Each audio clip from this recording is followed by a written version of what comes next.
Hey guys, this is Howard UberTech, back with another video. This is a follow-up to my unboxing of my Scuf One controller. This will be my review of the Xbox One Scuf controller. There's a story that goes along with this.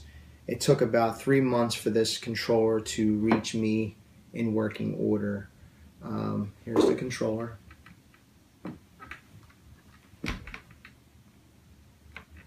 And so basically what happened was when the controller first came in, it was broken in 2 spots. Just dealing with customer service was very frustrating. It wasn't a pleasant situation at all. So I had to keep on them, find out what the status was with the controller, when it was going to come in. It took forever for this thing to come back to me.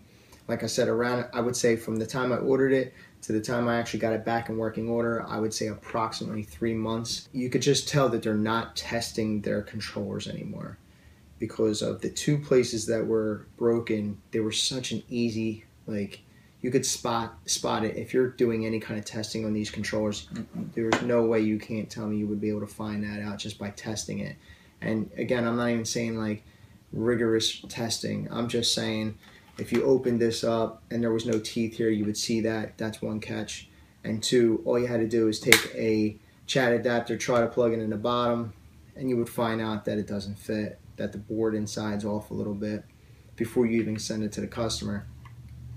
So basically that was the 2 issues that I had when it first came in broken. There was no teeth in the back door here.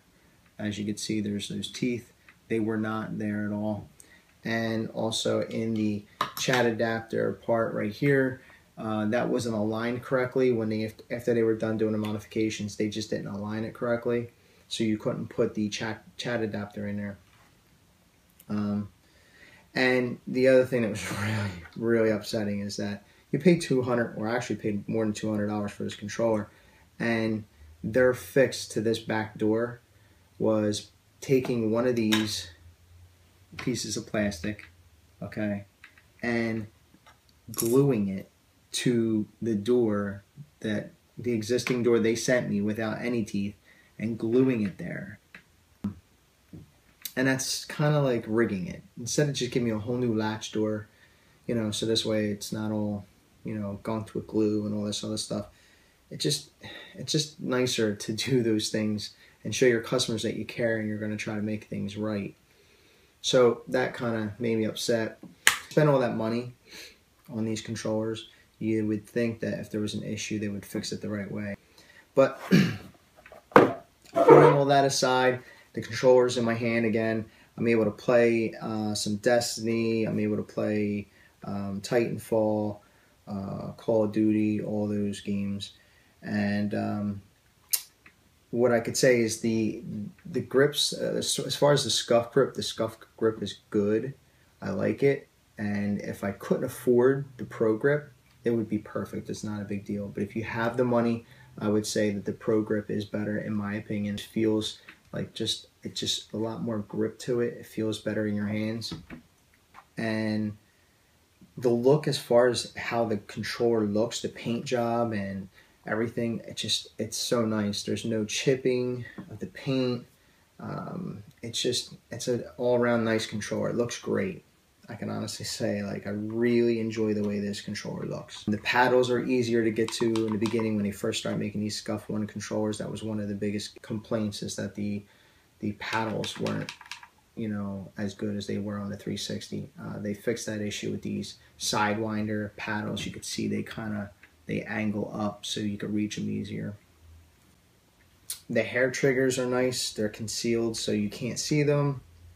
As far as the EMR, you can set any of the buttons, face button, trigger button, shoulders, the analog sticks when you push them in, those buttons, anything you can map right to these paddles in the back.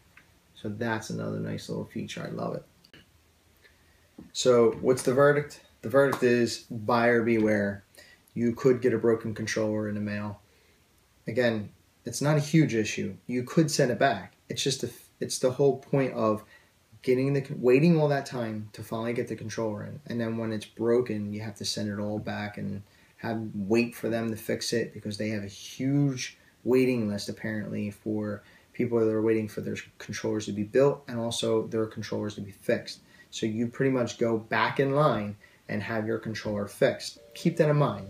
If you want all the bells and whistles as far as like the grip and the really nice paint job and all that, then you're gonna have to take that chance. If you don't care about the paint job, if you don't care about the Scuf grip or the Pro grip or any of that stuff, and you want to spend less, go to Cinch or any of these, you know, other controllers. There's so many out there right now. Just do a little bit of a searching online and you'll see there's a ton of them.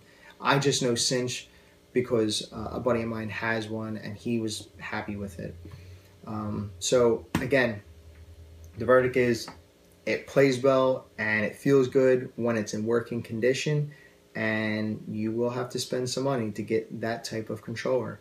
Hopefully you found this video useful and helps you make your decision either way. And if you have any questions, please feel free, put them in the comments. I'll try to get back to you as soon as I can. And if you haven't already, please subscribe, give this video a thumbs up, and I'll see you in the next video.